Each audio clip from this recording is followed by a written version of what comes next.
El ser humano fue hecho a imagen y semejanza de Dios. Fuimos creados con impresionantes virtudes en lo físico, biológico y emocional.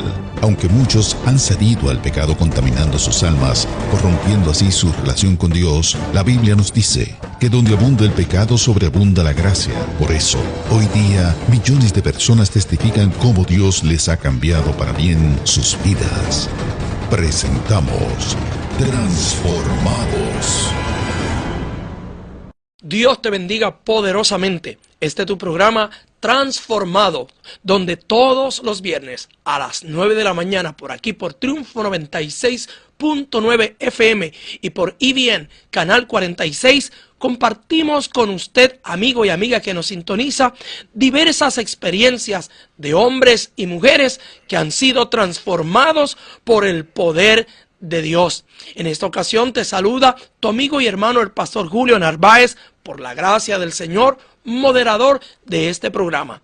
Usted puede escribirnos a transformados96.9 @gmail.com. Allí estaremos viendo tus testimonios, tus impresiones, tus peticiones, y en cada programa estaremos saludando a cada uno de esos amigos.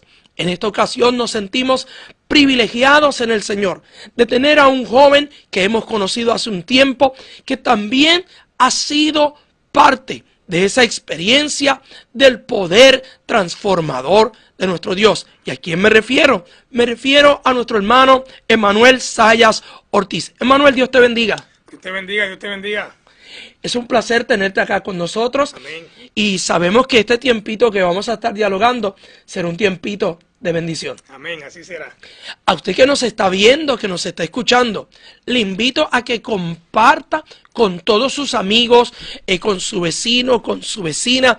Dígale que Transformados acaba de comenzar.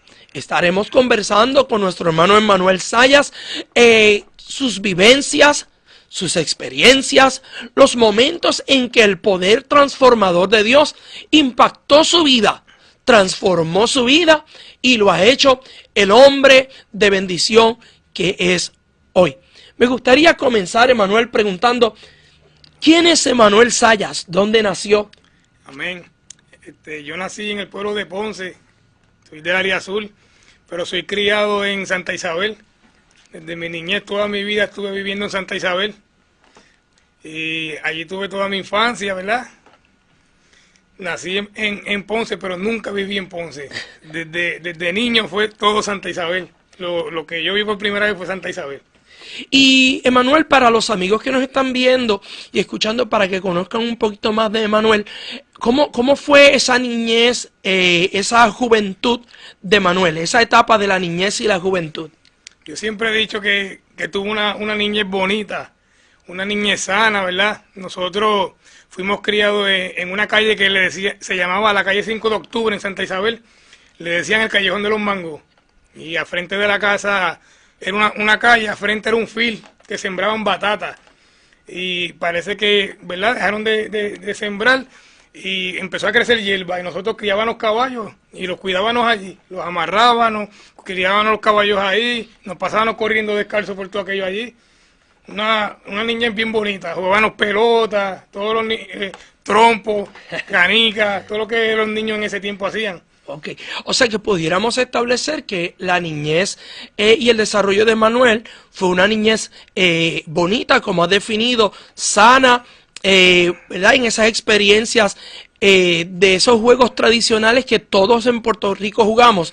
O sea que no es, hay un estereotipo en Puerto Rico de que las personas que quizás llegan a la adolescencia o esa vida de joven entrando a la adultez y tienen algún choque, tienen algún desvío, tienen alguna experiencia donde experimentan momentos donde el enemigo, ¿verdad? Quizás atenta contra su vida, donde el enemigo quizás atenta, ¿verdad?, para dañar el propósito de Dios en su vida. Hay un estereotipo de que la gente cree que todas esas personas que pasaron por esos momentos vinieron de una niñez triste, de un hogar donde los golpeaban, donde los maltrataban. No necesariamente es así. No necesariamente. Yo, mis papás, gracias a Dios, siempre los he tenido. En casa, los valores que nos enseñaron a nosotros desde pequeños. Mi papá, a pesar de que cuando nosotros nacimos y eso estaba un poco apartado, ¿verdad? Siempre nos llevó a la escuela bíblica. Desde niño nos llevaba, a pesar de que él no iba, nos dejaba ahí, se iba y nos recogía después al mediodía, como uno dice. Y siempre nos inculcaron buenos valores. Mis abuelos eran pastores retirados y ellos eran una familia de 14 hermanos y criaban el evangelio. A pesar de que él en aquel tiempo no asistía a la iglesia como tal, siempre se encargó, ¿verdad?, de inculcarnos eso, de llevarnos a la iglesia y poquito a poco. Nos crió muy bien.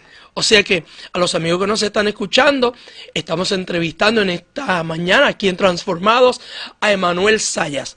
Y como usted ha podido escuchar, vivió una niñez ejemplar, vivió una niñez de un hogar bonito, vivió en un hogar donde le enseñaron valores, vivió en un hogar donde imperaba el temor al Señor, porque a pesar de que su papá no estaba firme en los caminos del Señor, el temor a Dios hacía que llevara a sus hijos a la escuela bíblica.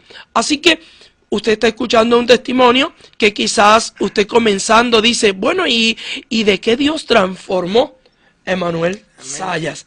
Si Emanuel Zayas se crió en un hogar con bases cristianas, si Emanuel Zayas se crió en un hogar con valores, si Emanuel Zayas iba a la escuela bíblica, Emanuel crece en un hogar bonito, crece en un hogar con valores, Amén. Llega a la adolescencia, llega a su adolescencia adulta. ¿Qué pasa ahí con Emanuel? Es importante recordar, mientras me preparaba para venir, siempre uno se recuerda. Nosotros empezamos a boxear, mi hermano y yo, nos encantaba el boxeo y éramos buenos en ese deporte. Y empezamos a desarrollarnos en ese deporte. Yo fui campeón del sur, campeón de Puerto Rico, unos 85 libras, 90 libras, un nene, 13, 14 años por ahí. Pero en el 2001, en el lugar donde nosotros vivíamos, la casa de mis abuelos quedó vacía porque ellos murieron, ¿verdad? Y la casa donde nosotros vivíamos era una casa de 2 cuartos. Y nosotros éramos 3 hermanos, y mi hermana pequeña es la que es mujer, y ella no tenía un cuarto. Y la casa de mis abuelos quedó vacía, mi tía y los hermanos de mi papá quedaron con él, vente para acá y no tienes que pagar renta, tiene 3 cuartos y uno para mi hermana, ¿verdad?, que ella era una señorita. Y a mi papá le pareció bien, era bueno en aquel entonces, ¿verdad?, necesitaba un cuarto y su privacidad.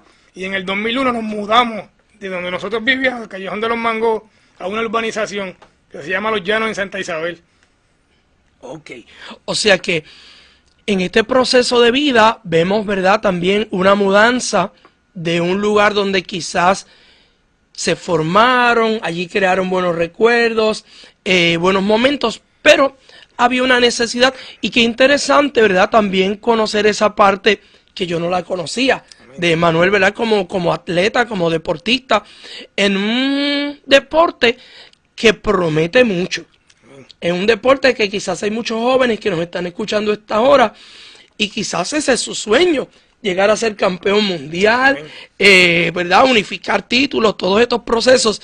Emanuel, en ese proceso de tu carrera como atleta, como boxeador, ¿qué aprendiste y qué lecciones cargas hoy que te ayudan para tu disciplina diaria?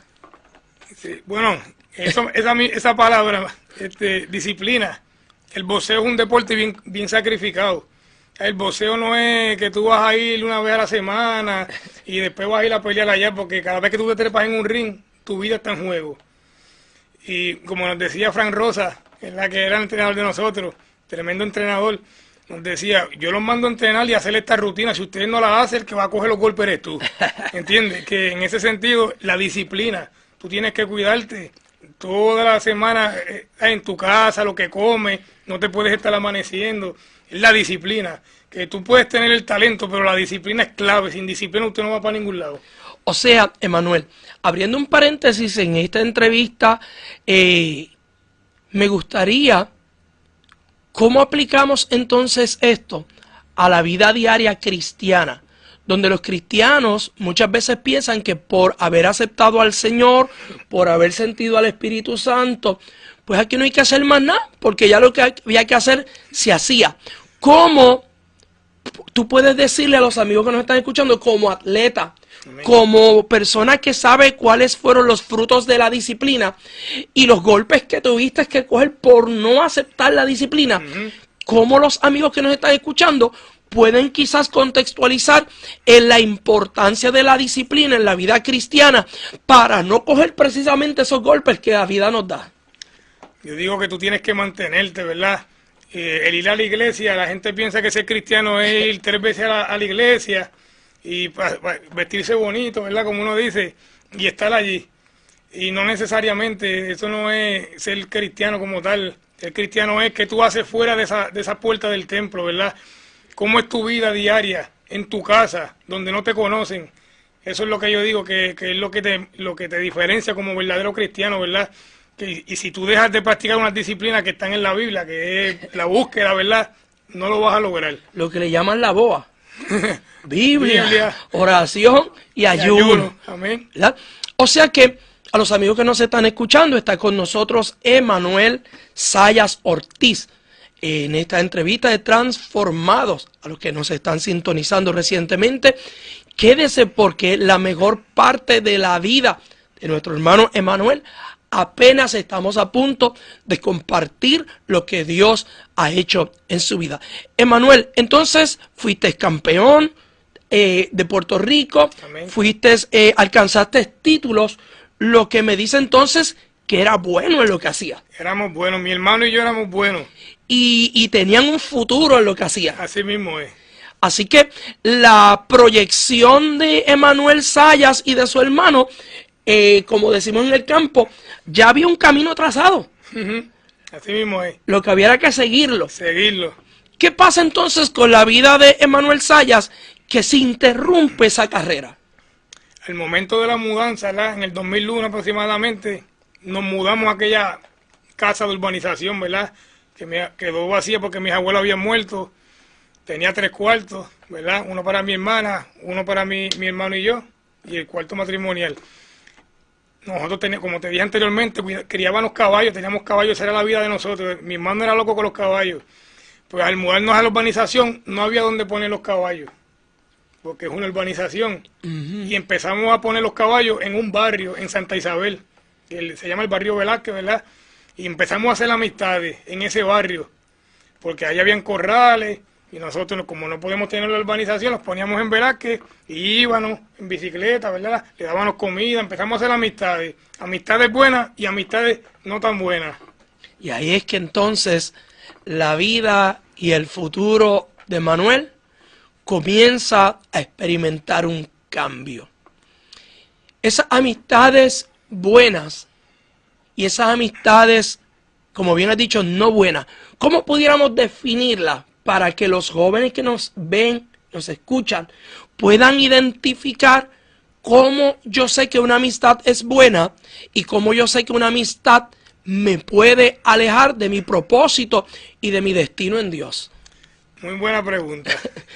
Eso es, van a haber amistades que te van a estar en línea con lo que te enseñaron en tu casa, ¿verdad? Gente que pueden tener la misma afición que tú, le gustan las mismas cosas que a ti, los caballos, las motoras, por decir algo, pero trabajan, tienen su familia y no andan en nada ilegal. Pero hay otras amistades que tienen los mismos gustos que tú, les gustan los caballos, les gustan las motoras, los Fortran, pero tienen otro medio de conseguir esas cosas. Y ahí tú te das cuenta que hay 2 clases de personas, los que trabajan para conseguir lo que quieren, ¿verdad? Que es lo normal, y otras personas que se van por otro camino. O sea, que en ese periodo donde Emanuel está experimentando cambios, donde Emanuel está experimentando salir del lugar donde se crió, del lugar bonito, del lugar de los grandes recuerdos de las canicas, de escondite, del pastizal, de cojillo, ¿verdad? Todos esos juegos que jugábamos.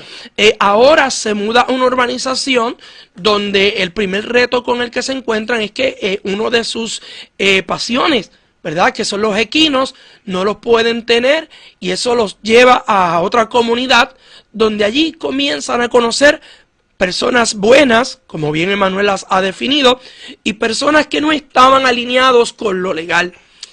¿Qué comienza a pasar ahí en la vida de Emanuel? Ahí lo primero que yo digo que es el primer error como ser humano que uno comete, es como a los 17 años por ahí, dejo de ir a la iglesia. Me empiezo a alejar de los caminos del Señor. Ya uno va, como dicen en el campo, cuesta abajo. Y me empieza a llamar la atención esas cosas que nosotros no veíamos donde vivíamos anteriormente.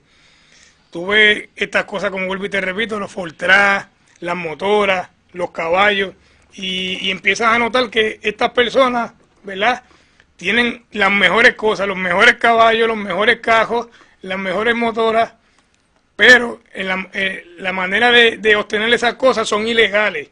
Pero uno, en la ignorancia de uno, ¿verdad?, por decirlo así, empieza como a desear como tú estás en ese mismo camino de él para lograr todo lo que él tiene de manera más fácil. Sí, y bien importante eso que dices, que uno comienza a mirar y a desear. La palabra del Señor, ¿verdad?, nos enseña que el ojo del ser humano es la lámpara. Amén. O vemos luz, que es vida, Amén. o vemos tinieblas. Eso así. Y tenemos que tener cuidado con lo que vemos, porque lo que vemos, el ojo, para los que nos están escuchando, se conecta con el sistema central nervioso del cuerpo. O sea que lo que usted ve envía un mensaje a su cerebro, a su corazón, a todos sus órganos. Entonces empezamos a ver estos amigos que andan en el Banshee. Yo me crié en un barrio y hice un poquito de Fortran, ¿verdad?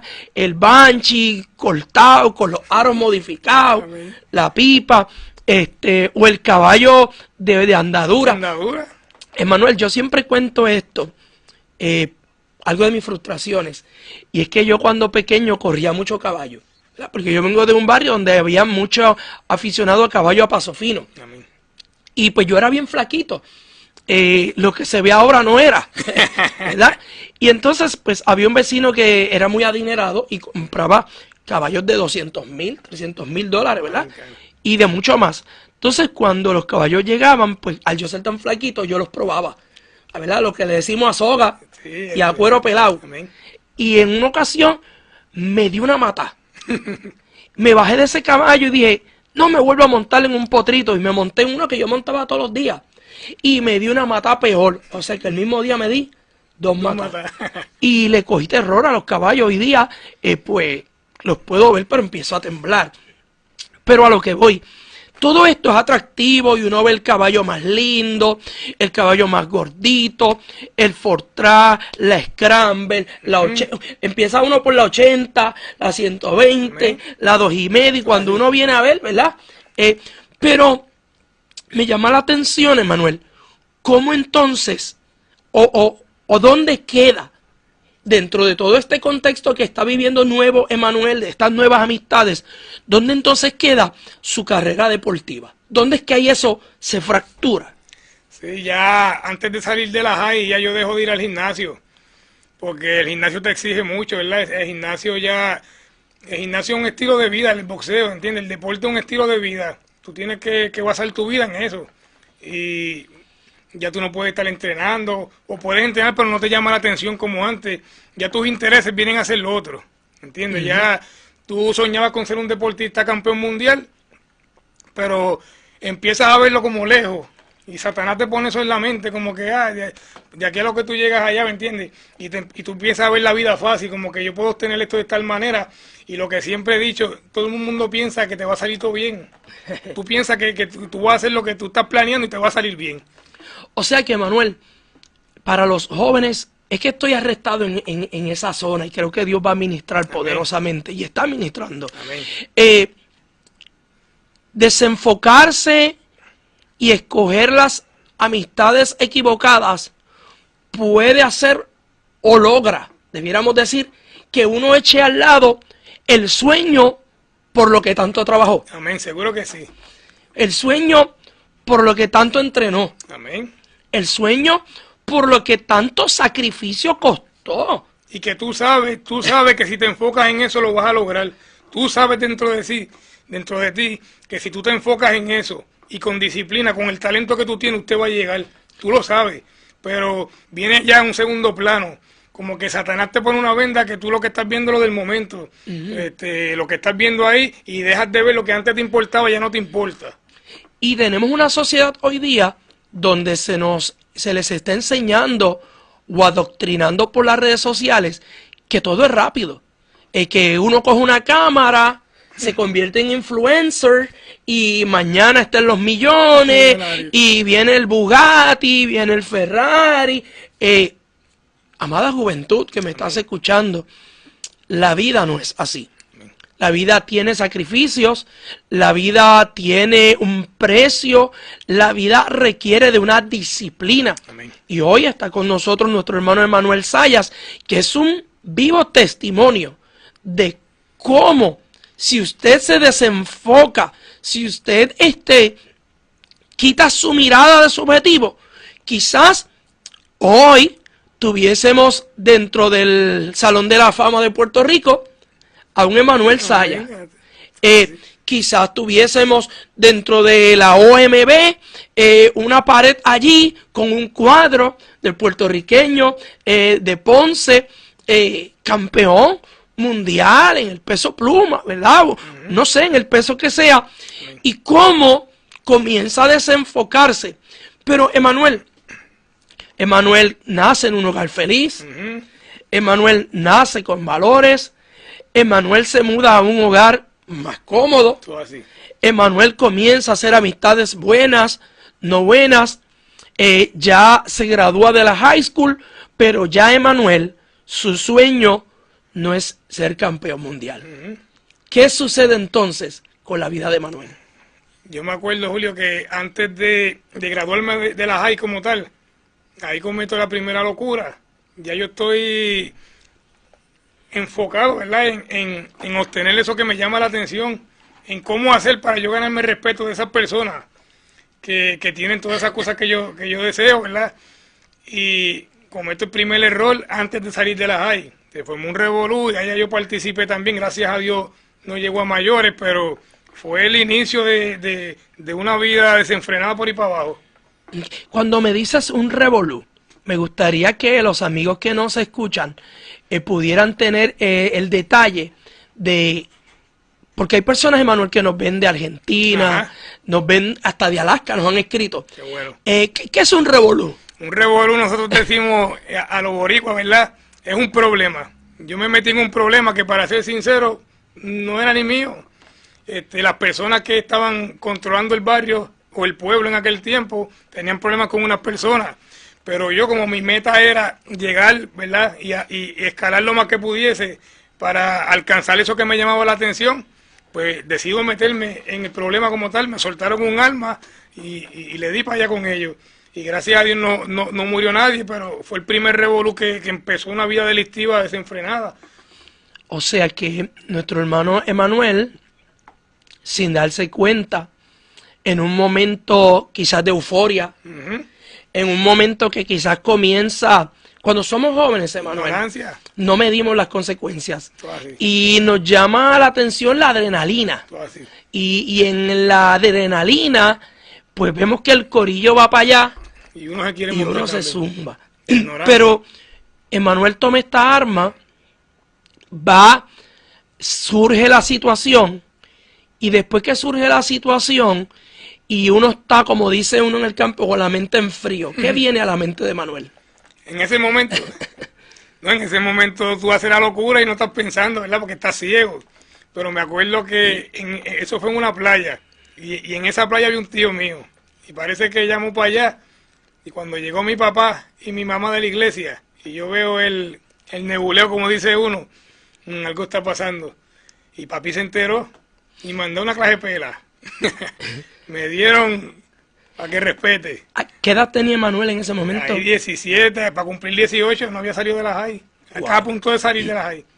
Entonces Emanuel comienza a experimentar quizás esta atracción, quizás en el deseo de alcanzar, tener posesiones, poder, respeto.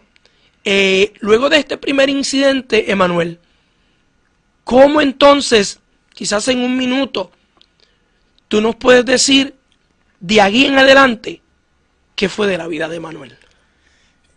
Bueno, es bien interesante porque ahí se reunió mi familia, mis tíos fueron a aconsejarme a casa, pero ¿qué te pasa a ti? Tú no eres así, tú eres un muchacho bueno, tú eres criado en el Evangelio, y me querían mandar para allá afuera. Vete para allá afuera, que ahora vas a tener problemas. Y pues en esos meses me sacaron, estaba trabajando, me acuerdo que era en un taller como de hojalatería y pintura, que quedaba por por Río Jueyes, por Cuamo. Y ahí ayudando a una persona de la iglesia, pero mi mente no estaba en eso, como en salir de esa vida. Estaba pasando el susto, como uno dice. Y no me fui para allá afuera. Siguiendo en la escuela hasta que terminé, porque terminaba en ese tiempo. Y en el 2004, en vez de uno enderezarse, ¿verdad? Y coger cabeza, seguí. Como que el susto se le fue a uno, todito no pasó nada, y seguí peor. Seguí peor. Y en algún momento de la vida de Manuel y en este caminar donde parecía que todo iba rumbo a perderse, ¿estuvo la vida de Manuel en peligro? Seguro que sí, muchas veces. Si nos pudieras compartir quizás la más, donde tú dijiste, wow, Señor. Sí, pues, cuando tú te montas en un carro a cazar, como dicen en Puerto Rico, ¿verdad? Cuando tú sales a hacer fechoría con 4 o 5 bandidos más que son asesinos, que, ¿sabes? Para decirlo claro. Y tú estás en ese barco, tu vida corre peligro, porque tú sales a hacer fechoría, pero de allá te van a tirar también, ¿entiendes? Tú siempre vas con la mente de que vas a salir bien, pero hay ocasiones que te tiran para atrás y tú tienes que... Pero estás ciego, eso es lo que yo me pongo a pensar, y tú estás ciego en ese mundo. Tú sabes que tu vida está en peligro, que en cualquier momento puedes perder la vida, pero como que no te importe, que como que estás... como no sé cómo explicarlo, estás ciego para la pelea, como yo digo. No te pones a pensar, yo me puedo morir en cualquier momento, ¿entiendes? Mami va a sufrir, mis hermanos, pero sigues como embobado, como digo yo.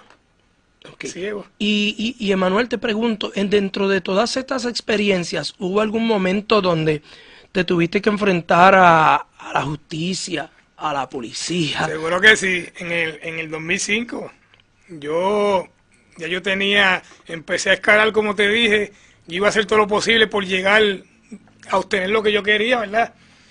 Y empecé con los revoluciones sin tener nada como tal. Pues estas personas, al ver que yo estoy al garete y haciendo cosas que pues, me dan la oportunidad de yo tener 2 puntos de droga, que eran de crack, como quien dice, para que eches para adelante. Y ahí yo empiezo a hacer dinero, y ahí yo me creo la última Coca-Cola. Y empecé peor a hacer fechoría, pero ya haciendo chavitos, haciendo dinero, que se cree uno, ya tú sabes. Pero en el 2005, en marzo, me arrestan por primera vez. Me pasó la patrulla por el lado, me paro en un garaje, y allá me arrestaron por primera vez, por el primer caso. ¿Y ese primer caso fue por posesión? No, ese caso fue de asesinato en primer grado, el primer caso. Se te estaban acusando de un asesinato. De un asesinato.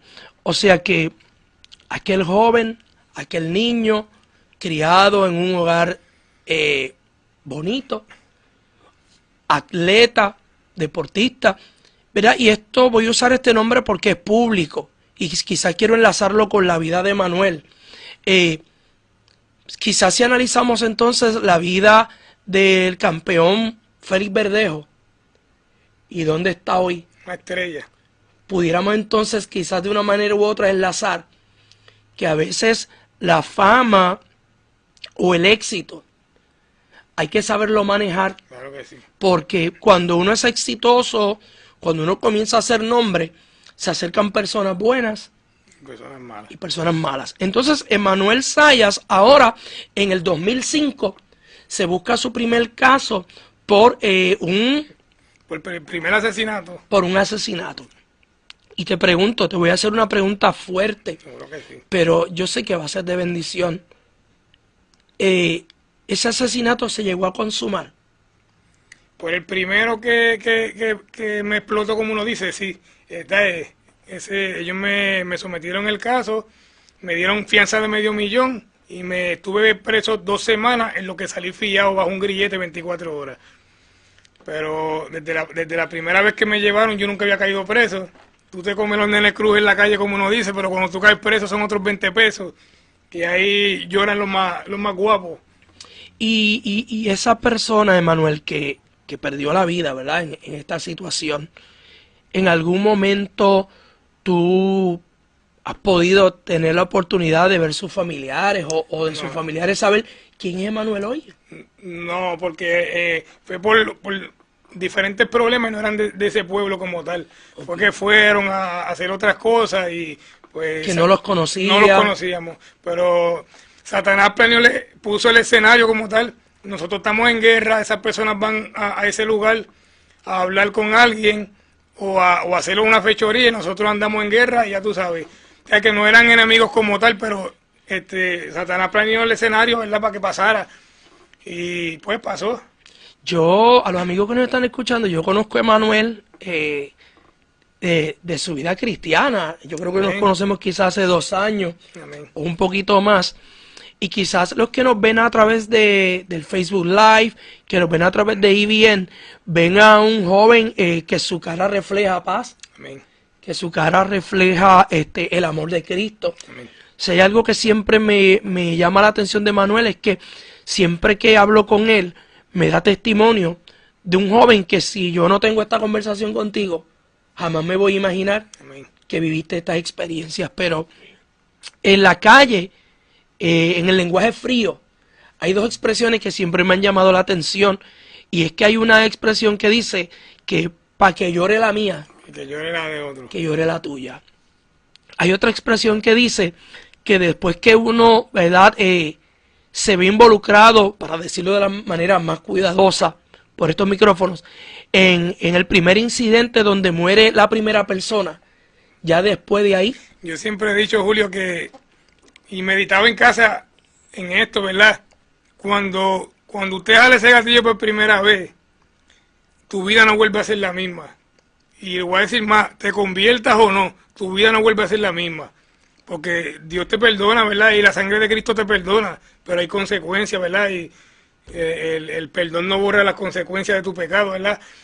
Y es interesante porque a la que tú jalas ese gatillo por primera vez, tu vida cambia por completo. Tú no vuelves a ser el mismo. Eso que acabas de decir es bien importante porque hay personas que creen que convirtiéndose al evangelio pueden escapar de sus responsabilidades. Claro que no. Y cuando tú dices tu vida no vuelve a ser la misma, aunque estés en el evangelio. Claro que ¿Cómo le explicamos eso a las personas que nos están viendo, que nos están escuchando? ¿Qué cosas en Emanuel hoy, a pesar de que Emanuel ha sido perdonado, Emanuel ha sido restaurado, Emanuel tiene su mente y su corazón sintonizado con Dios, cómo se siente una persona hoy en Cristo? Amén. Victorioso, Amén. Se siente salvo, pero que sabe que hubieron familias que se afectaron quizás por las malas decisiones de uno? Son varias cosas, ¿verdad? Primeramente, el récord criminal tuyo. Para encontrar trabajo, es que tú puedes ir a cuantos sitios, si no, a menos que sea Dios que abra la puerta, ¿verdad? Que Dios lo ha hecho conmigo. Pero cuando ven ese récord, muchachos, te vamos a llamar, ¿entiendes? Y una de las cosas más importantes, y es importante recalcarle, que Dios te perdonó, seguro que sí, cumpliste con la sociedad, pero hay familias de las personas, de las víctimas, ¿entiendes? Tú tienes que ser consciente, tú no vas a ir por tu pueblo a sentarte allí en la plaza, ¿entiendes? Hay cosas que tú dices, si yo no hubiese hecho, no es que tengas miedo, es que tienes que cuidarte porque tú eres un ser humano, y Dios te cuida, pero uno tiene que cuidarse también, tú no vas a estar, por decirlo así, tú siempre te vas a cuidar porque pueden haber familiares, hijos de víctimas, ¿entiendes? Y hay que ser consciente de eso. Y Emanuel, después del caso del 2005, donde estuviste 2 semanas recluido en la institución correccional, saliste, ¿verdad?, con grillete fiado. Luego de este caso, ¿tuviste algunos otros casos más? Ahí es que empieza todo, Julio. Salí fiado, tuve 2 semanas, brinqué y salté, oré, me acordé de Dios ahí. Cuando yo caí en esas máximas, me metieron en máxima seguridad por la fianza y por la gravedad del caso. Yo estaba con chamaquitos que estaban haciendo 100 y pico, 200 años, 99. Y cuando tú estás en esa celda solo, uno por celda, ay papá. Y empecé a orar y eso, pero me fiaron, porque era $500,000, pero OSAC te fía el alma, que es $200,000, es una fianza. Y entonces hicimos una moción de rebaja de fianza, me lo bajaron a 300,000, a 30,000 lo bajaron, y con $3,000 salimos, fiados, con un grillete de 24 horas. Pues lo que yo le había prometido a Dios allá en la celda, se me olvidó cuando llegué a casa, 2 semanas. Tuve 13 días. Cuando llego a casa, yo sí, no puedo salir, pero sigo cogiendo chavo de los puntos como tal, ¿viste? Y tengo la excusa de que tengo un abogado que me está cobrando 30,000 pesos por el primer caso. Yo tengo que pagar el abogado. Y sigo cogiendo chavo y sigue corriendo todo normal. Lo único que no puedo salir. Y así pasaron 5 meses. Y volvieron otra vez los domicilios a casa. Por otro caso. Por 2 casos más. O sea que Emanuel no solo, ¿verdad?, se vio involucrado o sufrió las consecuencias de un asesinato, sino que ahora viene arrastrando dentro de la sentencia que ya está cumpliendo. Sí, no sentencia, pero estaba fiado, estaba abierto. Está con grillete cumpliendo en tu casa. Sí, estaba fiado en lo que se veía el caso.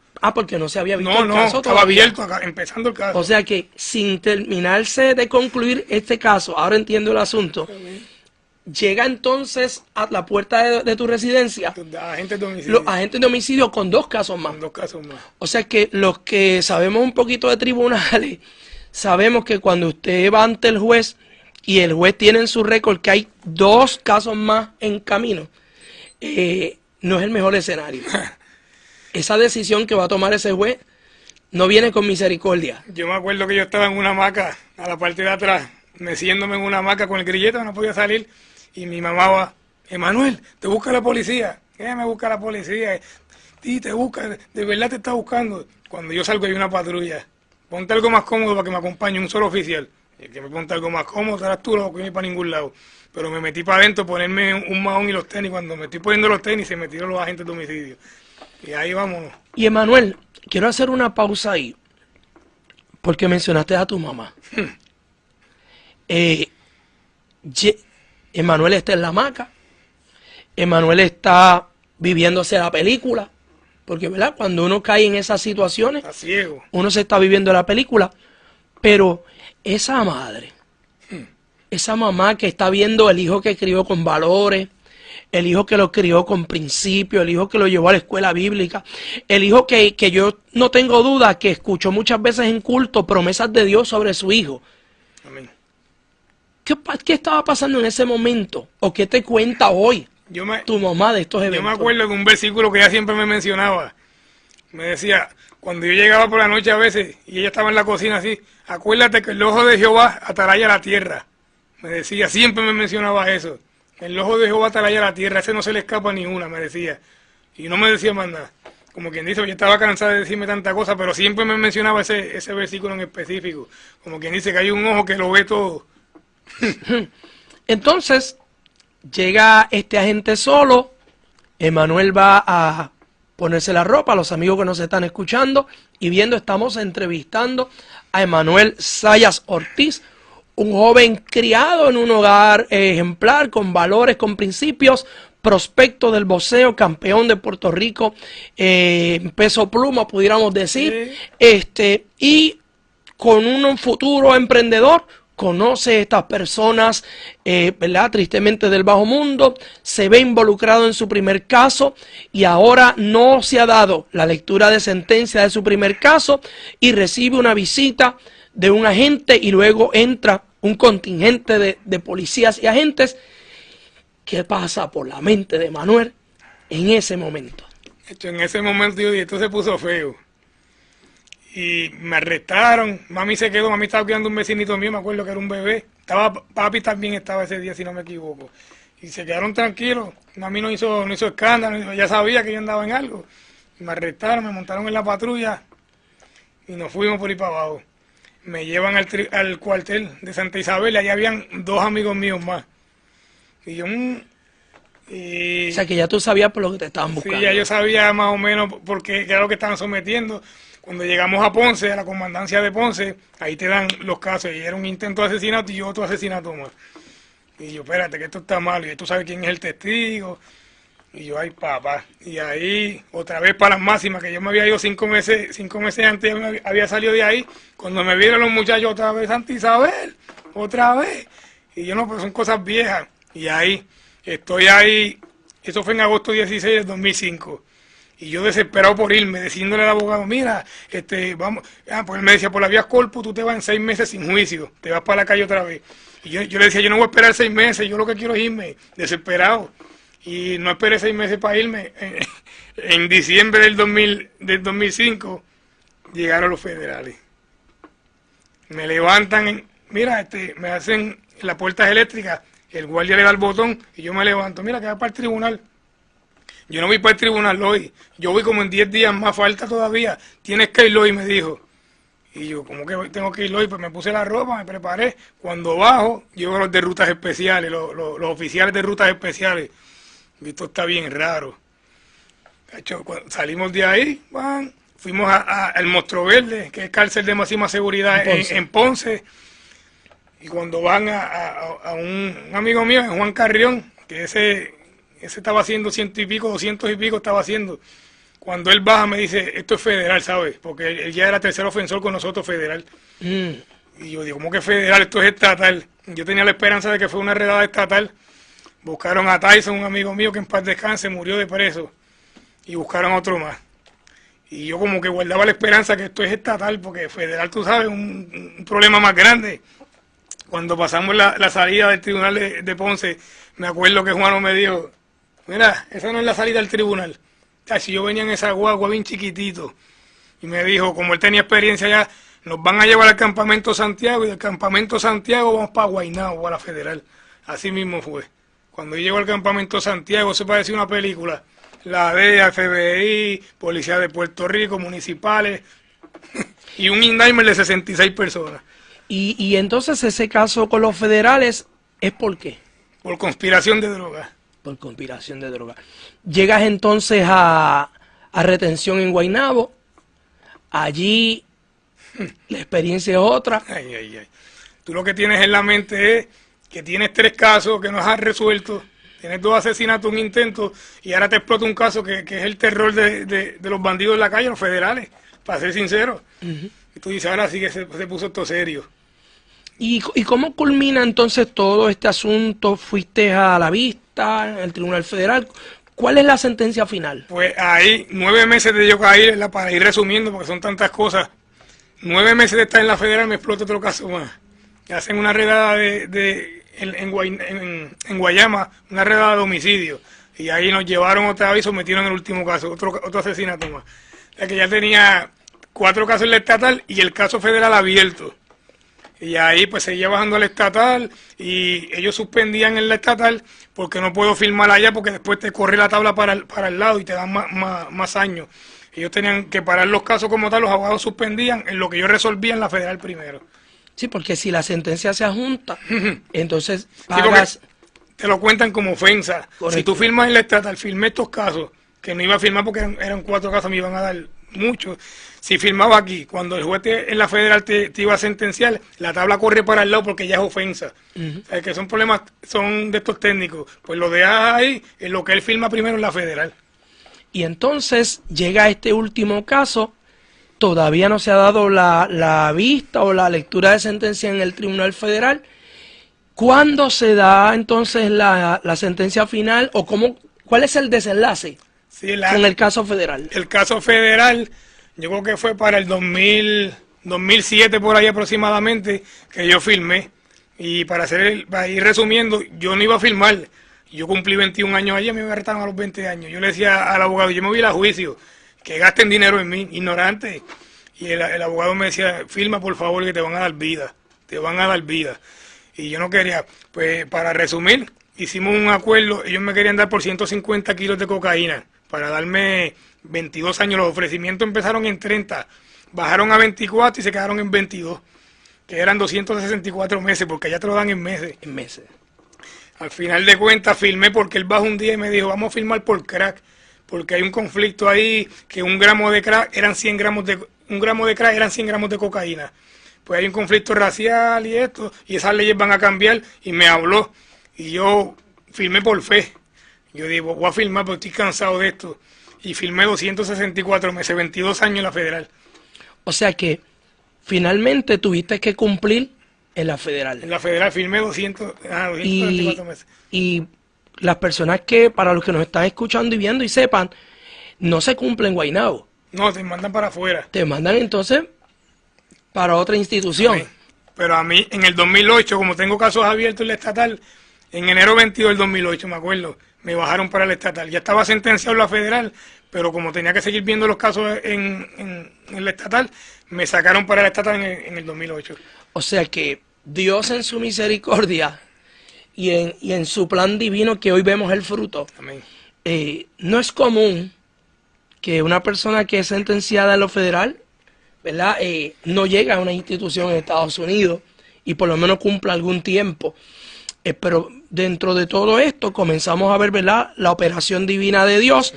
Nuestro hermano Emanuel se queda en Puerto Rico para cumplir sus casos.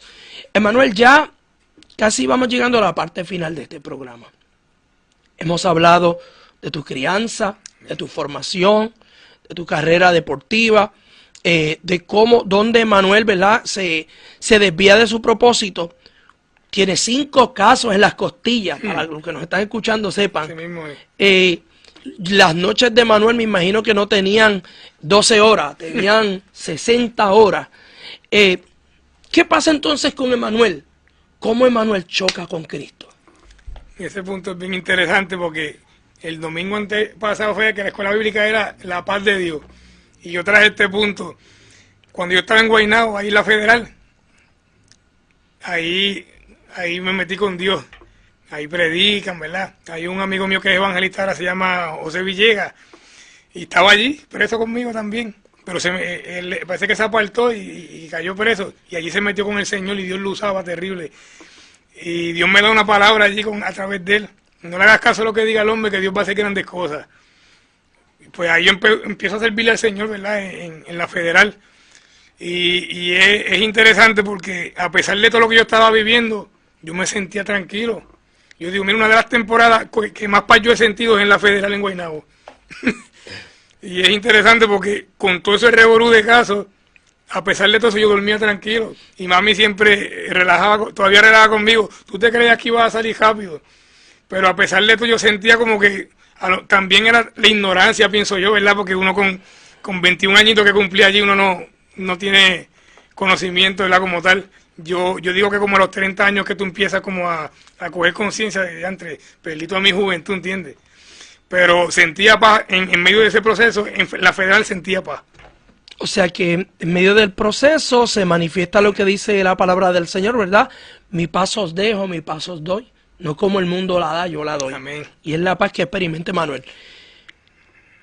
¿Cuándo Emanuel tiene un encuentro con Dios? Sí, allí en la federal, ahí fue que yo dije, espérate, y empecé a tener experiencia con el Señor me daba sueños, y yo digo que ahí, a pesar de que yo iba a la iglesia cuando chamaquito y eso, pero el encuentro como tal fue ahí en la federal, ahí fue que yo dije...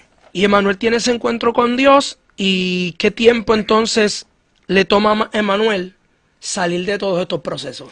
Pues cuando bajé en enero del 2008 a la estatal, tuve 5 años corridos ahí. En el 2013 terminé mi sentencia estatal, que ellos me dieron 14 años por eso otra cosa, un testimonio terrible, que de los 4 casos no me pueden ofrecer porque son casos graves. Y habían 2 casos que se podían pelear. Y yo le pedí al Señor, si tú acomodaras los casos. Y un día hasta la jueza así acomodó los casos, tal caso para tal fecha, tal caso para tal fecha. Y los acomodó, que yo pude pelear 2 casos en juicio. Y los gané. Gané uno primero, después gané otro. Y los 2 que quedaban eran malitos. Y yo dije, me voy a juicio también. Yo lo que quería era que me ofrecieran para salir de eso. Y me ofrecieron 14 años y se los firmé. Y al dejarme, me lo dieron consecutivo con la federal. Pero en la misericordia del Señor, al dejarme en la estatal, la federal era concurrente con la estatal. estando en la estatal cumplí el tiempo federal, corría estando en la estatal. Si me hubiesen sacado, como era consecutivo de la estatal para la federal, se paraba. Pero me dejaron en la estatal y cumplí en la estatal el tiempo de la federal también. Y en el 2013 terminé el tiempo estatal y me sacan para la federal para Estados Unidos, en el 2013. Y ahí vas a la federal, ¿y qué tiempo estás? Y salgo en el 2018. O sea que, si sumamos todos los años que tuviste que cumplir 13 años. 13 años. Y 13 años es una vida. Hasta uno. 13 es una vida, y en la cárcel un día es como 10 años. Así mismo es. Emanuel, para cerrar, sales luego de tus 13 años de cumplir. ¿Quién es Emanuel hoy? Yo digo que el Señor me arrestó. Yo salí con 80 planes, porque en ese trayecto vienen las caídas, ¿verdad? Viene uno se como que se aparta. Pero salí y me invitaron por una iglesia. De las medias casas mismo, empecé a ir. Y el Señor me arrestó. Y yo digo, la verdad que la misericordia del Señor, cuando Dios tiene propósitos contigo, me arrestó. Y estamos sirviéndole al Señor, ¿verdad? Y yo digo que el Señor ha sido más que bueno. Me acabo de casar, llevo menos de un mes. Me dio una esposa maravillosa, ¿verdad? Yo digo que todavía estoy yo como que uno no lo cree, de donde Dios te sacó. Yo me pongo a repasar todo lo que yo pasé y me gusta recordarlo, ¿verdad? A veces mami me regaña, ya estás contando tantos detalles, pero es bueno mencionar los detalles, porque ahí tú te das cuenta de lo grande que ha sido el Señor contigo, lo misericordioso, porque uno lo que se merece es morirse, lo que uno se merece es el infierno, es la verdad. O sea que hoy, Emanuel es un hombre restaurado, es un hombre transformado, amén, es un hombre con familia, es un hombre, un siervo de Dios, amén, ministro. Emanuel, yo quiero darte las gracias por permitirnos llevar tu testimonio, tu experiencia de vida a tantas personas que nos están viendo, que nos están escuchando y que luego, ¿verdad?, en el canal de YouTube estarán viendo, ¿verdad?, este video. Me gustaría, Emanuel, en 3 segundos, 5 segundos, que tú le digas a esa linda audiencia cómo se siente hoy, Emanuel. Eso es, yo me siento en paz, ¿verdad? Me siento tranquilo, me siento que Dios ha empezado a cumplir tantas promesas que hizo por tanto tiempo. Yo digo que estoy experimentando que Dios es un Dios de promesa, un Dios fiel, que no falla, te cumple lo que te promete, ¿verdad? Que no es un Dios imaginario como piensa mucha gente, es un Dios de pacto, un Dios de palabra. La palabra que Dios me dio hace tanto tiempo que yo la veía lejos, la estoy viendo cumplirse hoy. Y es un Dios que cumple lo que promete. Gloria al Señor. Amigo, ya hemos llegado a la parte final de este programa. Una vez más agradecemos a nuestro hermano Emanuel. La palabra del Señor nos dice en 1 Corintios, capítulo 1, versículo 30 y 31, dice: mas por él estáis vosotros en Cristo Jesús, el cual nos ha sido hecho por Dios sabiduría, justificación, santificación y redención, para que, como está escrito, el que se gloríe, gloríese en el Señor. Amén. Hoy nuestro hermano Emanuel es un hombre transformado. Emanuel, si alguien quisiera escribirte, si alguien quisiera invitarte a su iglesia para que le des quizás una charla a la juventud, ¿a qué número te podemos conseguir? Mi número es 787-370-3323. Así que usted puede llamar a Emanuel, ¿verdad?, para que lo lleve a su iglesia y la juventud conozca de la importancia de permanecer en el Señor. Amén. Bien, ya nos vamos despidiendo. Quien te habla, el pastor Julio Narváez. Quiero invitarte a que nos busques en YouTube. En YouTube, allí usted escribe Transformados o programa Transformados y le van a salir todos los programas que hemos tenido, entrevistas, testimonios poderosos como el de la vida de Manuel Zayas. Así que una vez más quiero agradecerte por tu sintonía, quiero agradecerte por tus mensajes, por esos lindos testimonios que nos envían, y agradecer una vez más a toda la gerencia y el equipo de producción de Triunfo 96.9 y bien por permitirnos ser parte de tu programa Transformados. Que la gracia y la bendición de Dios te bendiga. Y recuerda que lo que Dios transforma, lo transforma para que su nombre sea glorificado. Que Dios te bendiga. Nos honra compartir estos testimonios, milagros y las incomparables obras que Dios por su bondad hace con nosotros. Hemos presentado Transformados. Será hasta la próxima semana.